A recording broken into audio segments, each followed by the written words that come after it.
राजनीति, आंदोलन, किसान, करप्शन, गरीबी, इन सभी मुद्दों पर आवाज उठाएगा अब तक न्यूज इंडिया। सत्ता के आगे जब भी सवाल कमजोर पड़ने लग जाए तो सवाल उठाने पड़ते हैं। बोल के लफ्ज आजाद है तेरे, बोल के सच जिंदा है अब तक। स्टैंडिंग चेयरमैन इजाक बेग साहब, खालिद हाजी साहब, मुस्तकीम डिग्निटी साहब और सभी महानगर पालिका के नगर सेवक पदाधिकारी और सभी अधिकारी और मेरे सामने सभी पत्रकार साथी, आज महापौर उप महापौर के चुनाव को 100 दिन मुकम्मल हो रहे और इसीलिए आज पद अधिकारी और अधिकारियों ने एक दूसरे का इस्तेकबाल किया। ये पहली टाइम है कि ये कार्यक्रम हो रहा है मालेगांव महानगर पालिका के इतिहास में, तारीख में। उसका मकसद ये है कि अगर शहर को संभालना है, शहर का विकास करना है, शहर का डेवलप करना है, जब तक पद अधिकारी और अधिकारी का तालमेल नहीं होगा, जब तक ये शहर का विकास नहीं हो सकता, शहर का डेवलप नहीं हो सकता। और आज मैं आयुक्त साहब, हमारे सभी डिप्टी उपायुक्त और सभी अधिकारियों का शुक्रिया अदा करता हूं कि बहुत अच्छा तालमेल इस 100 दिन के अंदर मैंने देखा और उसका अभी पत्रकार परिषद होगी तो डिटेल आपके सामने आएगी। बहुत अच्छा 100 दिन के अंदर तालमेल रहा और शहर का डेवलप, शहर का विकास कैसे हो, इसके लिए बड़े बड़े योजना शहर में कैसे आए, गवर्नमेंट से फंड कैसे आए और महानगर पालिका की आर्थिक परिस्थिति कैसे सुधरे, ओपन सोर्स कैसे बढ़े, इस संदर्भ में इस ताल्लुक से पद अधिकारी और अधिकारियों के बीच में एक अच्छा तालमेल रहा और मुझे उम्मीद है कि आगे भी इस तरीके का तालमेल अधिकारी और पद अधिकारियों के बीच में तालमेल रहेगा ये शहर के विकास के लिए।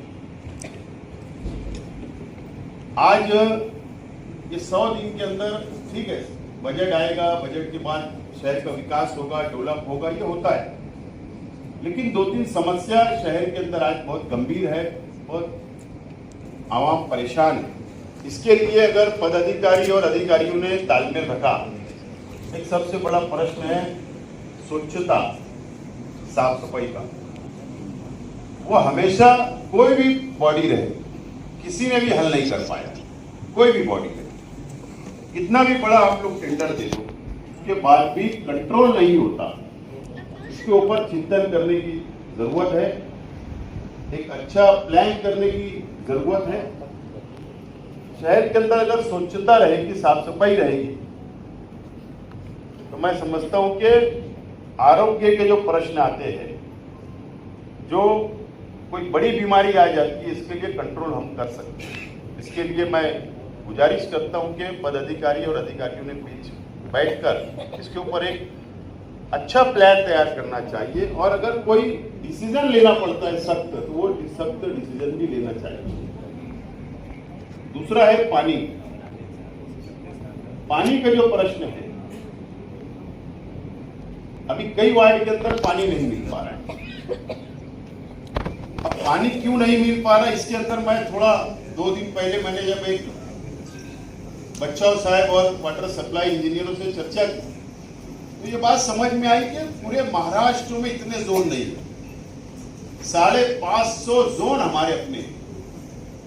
अब एक नगर सेवक डिमांड देता है, एक जोन बढ़ जाता है, नगर सेवक दूसरी डिमांड देता है, वो जोन बढ़ जाता है। वो ज्यादा जोन होने के कारण से आज कई इलाकों के अंदर आवाम को पानी नहीं मिल पा रहा है। इसके लिए एक नियोजन करने की आवश्यकता है। अगर ये नियोजन भी अगर पानी का हो जाए, मैं समझता हूं कि इस शहर में दो ही प्रश्न है, इसके ऊपर अगर हमने कंट्रोल कर लिया तो ये शहर के अंदर विकास डेवलप के साथ साथ में शहर की आवाम महानगर पालिका का कौतुक करेगी, तारीफ करेगी, मुबारकबाद भी देगी। अतिक्रमण का विषय है तो पदाधिकारी और अधिकारी मिलकर उसको आगे बढ़ा रहे हैं, वो भी एक बड़ी समस्या है। ये दो तीन समस्या के ऊपर अगर वर्क हुआ और शहर का विकास, शहर का डेवलप, निधि वगैरह, ये सब तो होने वाली चीज है, ये चलने वाली चीज और ये चलते रहने वाली है, रुकने वाली नहीं है। लेकिन इस पे कैसे कंट्रोल हम कर सकते हैं, इसके ऊपर विचार करने की आवश्यकता है।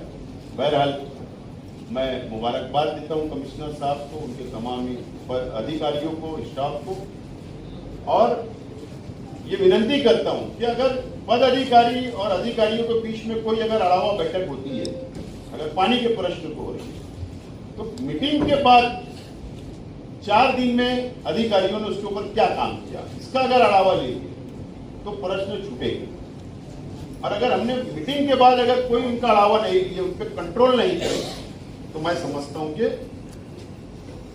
समस्या वो हल नहीं हो सकती, वो मसला नहीं हो। तो कोई भी मसला हो, कोई भी मीटिंग हुई तो उसका क्या हुआ अपडेट होना चाहिए, इसके ऊपर भी हम लोगों को चिंतन करने की आवश्यकता है। और अगर आपका तालमेल रहा तो हम जरूर ये शहर का विकास, शहर का डेवलप, शहर की तामीर और तरक्की करेंगे। और मैं महापौर, उप महापौर, स्टैंडिंग चेयरमैन, इनको भी मुबारकबाद देता हूँ कि जब मेरे साथ बैठते हैं, चर्चा करते हैं, हम एक साथ बैठते हैं एक सत्ता पक्ष के नाते, तो जब मैं उनका कामकाज देख रहा हूँ तो ये बहुत मेहनत कर रहे, बहुत मेहनत कर रहे। और मैं सबसे बड़ी बात बोलना चाहता हूँ, ये महानगर पालिका के अंदर ये बॉडी भेदभाव नहीं कर रही है। जो अभी बजट सादर होगा, जब बजट लागू होगा तो उसके अंदर आपको दिखेगा कि ये बॉडी में भेदभाव नहीं। कोई भी निधि का अगर वाटअप करना है तो उसमें भी भेदभाव नहीं कर रहे हैं। मैं मुबारकबाद देता हूं मेरे डिप्टी मेयर, स्टैंडिंग चेयरमैन को, और उम्मीद करता हूं कि आप पदाधिकारी और अधिकारी मिलकर ये शहर को आगे बढ़ाएंगे। बहुत बहुत धन्यवाद। आप हमारे अब तक न्यूज चैनल को सब्सक्राइब कर बेल आइकन को प्रेस कर दें। और अगर आप हमारी मदद करना चाहते हैं तो आप हमारे ज्वाइन का बटन दबाकर हमारी मेंबर साझी भी आप ले सकते हैं। इससे आप हमारी मदद भी कर देंगे और हमारी बेबाकी को चार चांद लगाने का काम भी करेंगे। तुबा कॉस्मेटिक कंप्लीट स्किन सॉल्यूशन आपके लिए लाया है धूप से बचाने वाली डे क्रीम, सौंले चेहरे को गोरा करने वाली नाइट क्रीम, फुंसियों के लिए TC skin cleaner and serum, सर्दी में जिल्दों को ताजा रखने वाला मॉइस्चराइजर, 7 दिनों में गोरा करने वाली क्रीम, आंखों के नीचे कालापन को दूर करने वाला टीसी डार्क वे सीरम, हाथ और गर्दन का कालापन दूर करने वाला साबुन। हमारा पता याद रखें, कुसुम्बा रोड, औलिया मस्जिद के सामने, तुबा कॉस्मेटिक कंप्लीट स्किन सॉल्यूशन।